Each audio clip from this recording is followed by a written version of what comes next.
양수는 약알칼리성이에요. 그래서 나이트라진 검사를 하면 청해색으로 바뀐다라고 이야기를 하는데 여러분 양수색이요. 지금 보세요. 투명하고 연노랑색이에요. 그러면 소변색하고 구별이 안 돼요. 소변도 우리 연노랑색이고 맑잖아요. 문제 없으면. 근데 여러분 임신 말기가 되면 자궁이 계속 커지면서 방광을 압박하죠. 그러면 인부들이 걸을 때 소변이 조금씩 나오기도 해요. 그런데 환자분이 오셔갖고 며칠 전부터 조금씩 나왔대요. 이렇게 표현을 하거든요. 근데 우리 양수가 셀 때 가장 중요한 키포인트가 뭐예요? 자, 인부가 뭐라 그러냐면 며칠 전부터 소변 때 물 같은 게 조금씩 흘러내렸대요. 그래서 저는 소변인 줄 알았는데요. 이렇게 이야기를 해요. 그러면 이게 소변인지 양수인지 구별해야 되잖아요. 그럴 때 하는 게 나이트라진 테스트예요. 그래서 그 페이퍼가 있거든요. 그 페이퍼를 거기 나온 물에다가 딱 묻히면 색깔이 변하면 청해색이에요. 그렇죠? 그러면 청해색으로 변하면 양수가 샜다라는 거예요. 그러면 양수가 센 거네요. 그럼 언제부터 그랬어요? 2, 3일 전부터요. 그럼 문제가 뭐가 되는 거지? 감염 문제예요. 그래서 항상 양수가 셌다 그러면 항상 중요 기준선이 뭐냐? 24시간이에요. 이게 센 거가 하루가 지났느냐, 지나지 않았느냐부터 물어봐야 돼요. 그죠? 만삭인 산모가 하루가 지나지 않아서 뭔가 흘러서 왔어. 그러면 조만간 분만이 된다는 이야기야. 그죠? 양수가 팍 쏟아져가지고 무슨 말인지 이해되세요? 양수가 뭔가 쏟아져, 물처럼 쏟아져? 그러면 24시간 안에 분만이 된다는 이야기야. 근데 지금처럼 조금씩 뭔가 세면서 2, 3일 전부터 그랬다면 양수 확 세지는 않지만 누수가 있는 거죠. 그러면 감염 문제가 발생해요. 그죠? 보시면 됩니다. 그래서 항상 청해색으로 변한다. 꼭 기억하고. 왜 청해색으로 변하냐? 그럼 약알칼리성이기 때문에 색깔이 변한다. 기억하셔야 됩니다.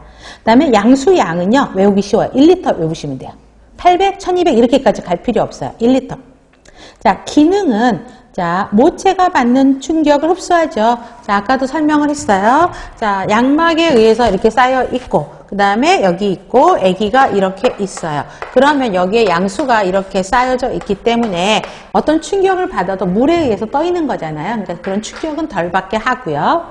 그 다음에 태아와 난막을 분리시키죠. 그래서 균형 있게 자랄 수 있는 공간을 제공하고 감염으로부터 보호하고 그 다음에 체온을 일정하게 유지하는 기능을 하고 근골격의 발달을 도움을 주고 구강액의 근원이에요. 양수를 먹고 그 다음에 삼키고 그 다음에 그거를 소변으로 나오게 합니다. 그래서 비뇨기계에서 나오는 노폐물의 저장소가 태반인 거예요.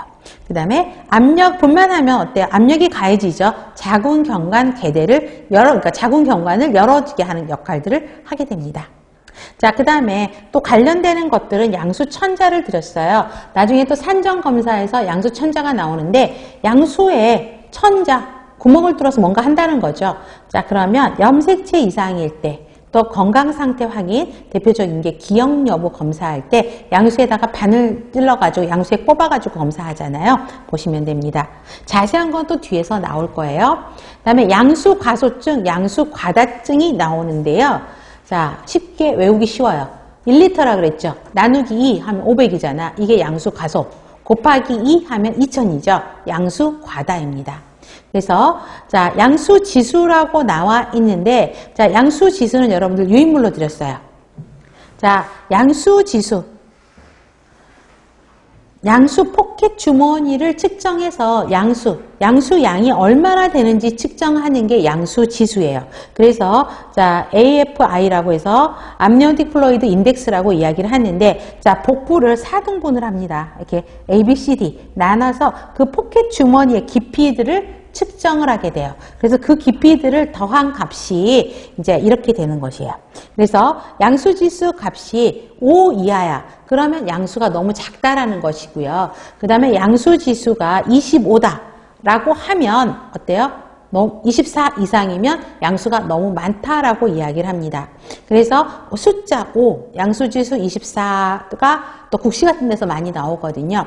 보시면 되는데 나중에 또 설명을 할 건데 자, 양수과소는 뭐냐면 왜 대표적으로 신장에 문제가 있다라고 생각을 하냐면 자, 저 보세요. 양수에서 얘가 떠 있으면서 구강액에 흡입을 한다 그랬죠. 구강액에 근원이 된다. 그렇죠? 먹기는 열심히 먹어요. 호흡을 하면서 구강액을 삼켜. 근데 양수양이 왜 줄어들어요? 소변으로 못 본다고요.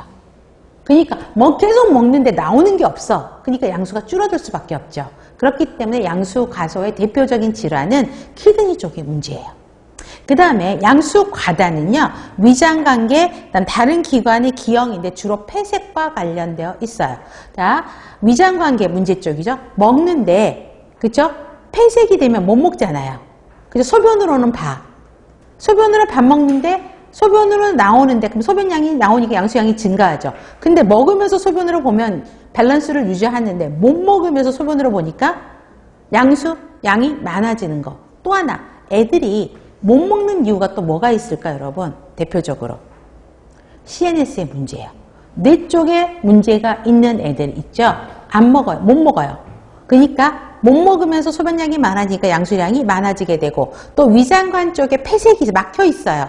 그러면 애들이 못 먹고 자꾸 올리잖아요. 그런 문제가 있을 때는 양수 과다. 그래서 이거는 굉장히 꼭 알아야 되는 것 중에 하나고 가장 대표적인 거예요. 나중에는 자세하게 양수 과다, 양수 과소 비교를 해놓을 겁니다.